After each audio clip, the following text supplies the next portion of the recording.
Hey everybody, welcome to probably going to be my last Four Brooks Bigfoot Squatch hunt for the season.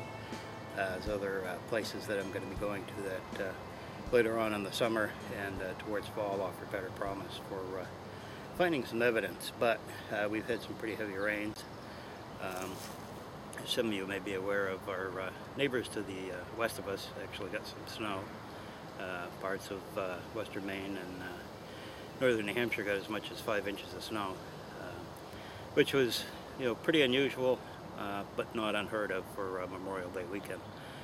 But today, seeing how the wet has saturated the ground, I'm going to look and see if maybe we can get some good casts, some good footprints, maybe some other evidence. If I don't find any, then that's a pretty sure sign for me that this is actually going to have to be my last visit until fall in this area. All along the riverways and up along the brooks, there are people who tend to stay out late at night. They go down to the river and they build fires and whatnot. So the odds of getting some good evidence are diminishing. So follow along and we'll see what we can see today, and I hope you're having a happy Memorial Day with your families, or had a happy Memorial Day with your families if you've read this after the fact. But let's see what we can find. The river is quite high. Some of you may have seen in some of my other videos, I've actually taken from way over where that bark and the branches and whatnot are hung up over there in the trees. I've actually done some videotaping from the shore over there. So as you can see, water is quite high.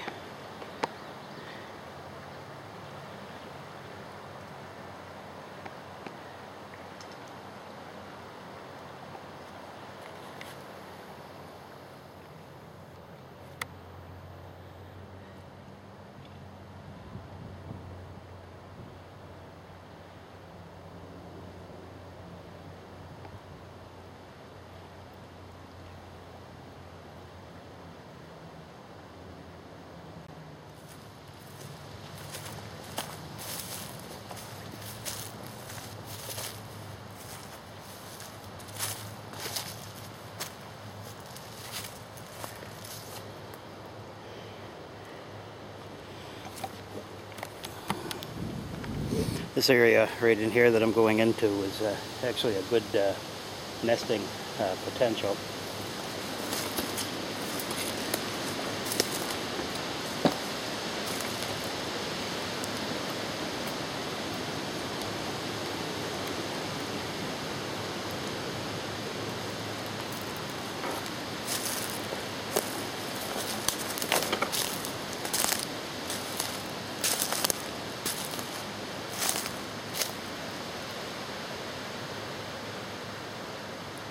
Wide open spot. We'll do a 360 here, show you what we got. When this is fully grown, it'll actually make a pretty good hidey hole for somebody.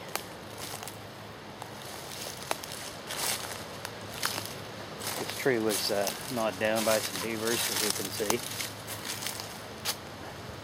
It's amazing what these vines can do and how strong they are.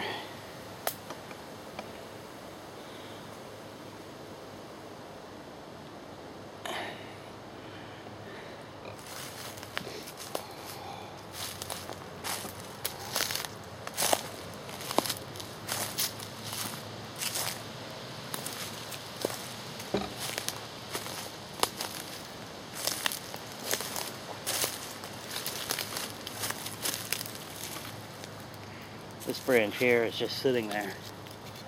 It's placed in such a manner to, well, I've ruined it now, but sorry, Squatch. But as you can see right behind it there, it adds more protection for that one spot, which is kind of bare. Was it put there on purpose? I can't really tell. It was a broken off one, and the bark doesn't match any of the trees that are right near here, but they do have some other trees the other side of the copse that match that. So leaves are turned up. It's quite possible it was used as a hidey hole. It is used it as a hidey hole. We'll never know, because we need to find somebody who's willing to talk. And veer off to this little trail here to see what is up for sign down here.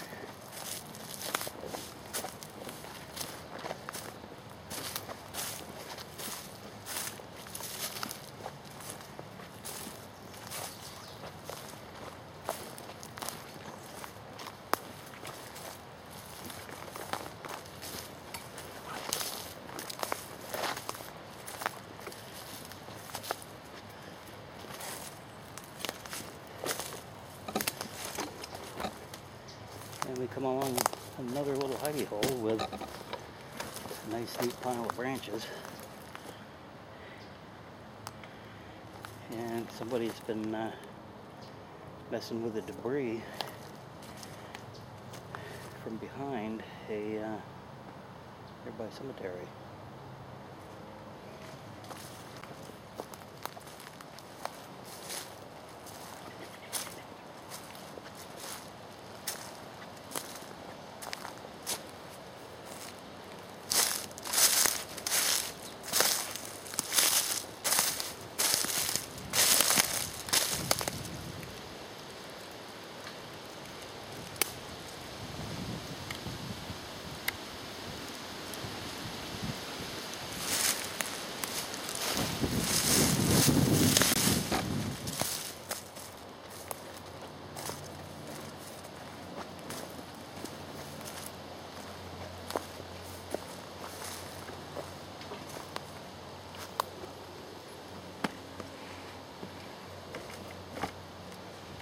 An interesting rock.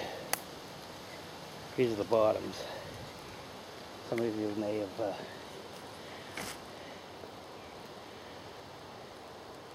seen me walking right across the little brooks that were not even ankle high not too long ago.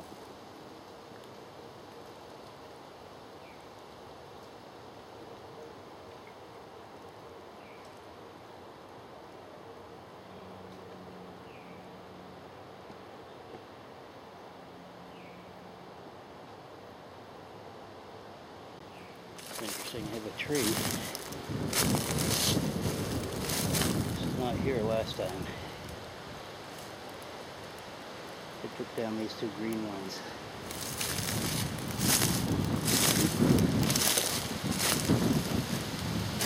The truck was right in there.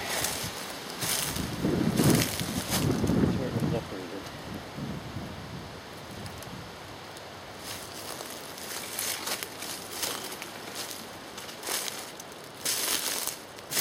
These two trees down. This is generally considered natural.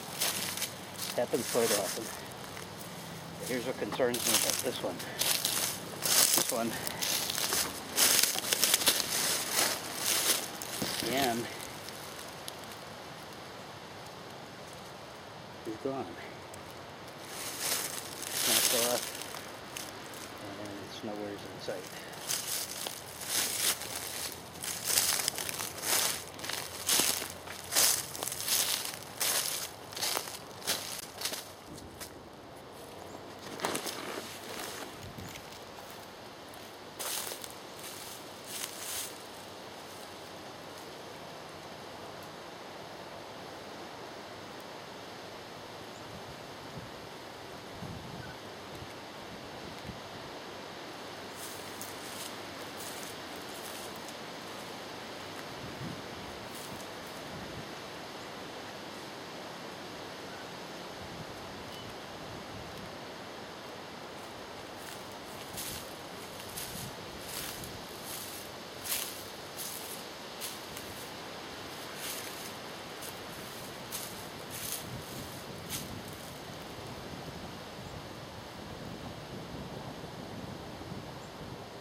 don't know if you all heard it or not, but just had a branch break down there. I could see it falling through the trees. But then further over this way, I heard a knock that would have been back over my left shoulder from where I'm standing here. And something came sailing through the trees. I'm not sure what it was. But I'm going to go back down and check it out and see what I can find.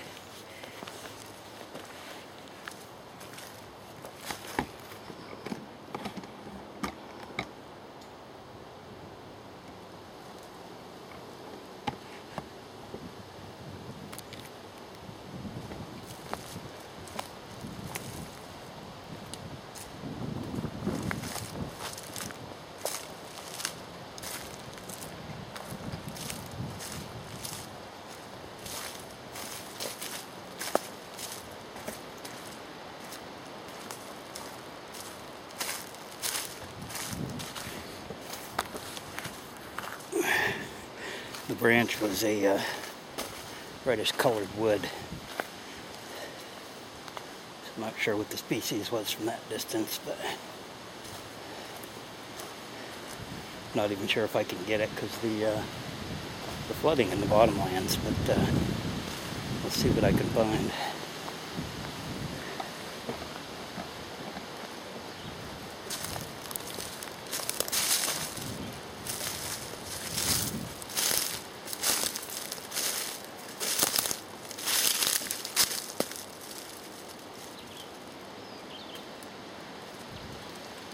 Trees that it fell from are way over on the other side. It's all soggy and it's wet. I'm not going to go down there today. If I had a couple of other people here, I probably would, but right now.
I get the feeling that I'm not alone here.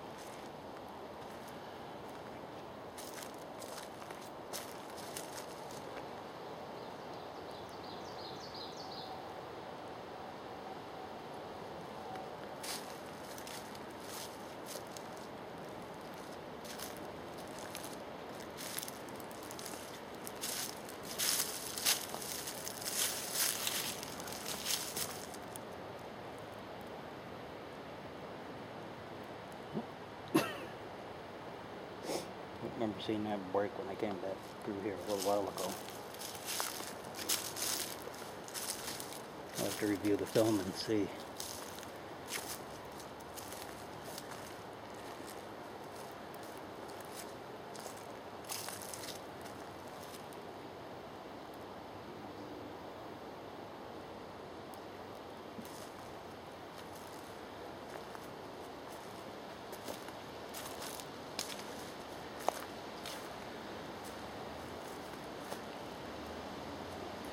That cluster up in there. That wasn't here 3 weeks ago when I was up through this area.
I'm going to set up my tripod. Okay, the tripod's all set.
Quiet now. I don't know what all that commotion was. Like I said, I heard something, two objects flying through the tree. I don't know whether it was just a limb, piece of a limb falling down. Might have been nuts. We do have some beech nut trees here and some oaks. Might have been a nut left over from last year. Just finally gave up the ghost and fell. And then there was that other branch that fell from the tree. I'm not able to get over onto that other side. It's all underwater now. There's a path to it, so I'm going to plan on coming back for that one later on, I guess, maybe. Maybe this won't be the last time.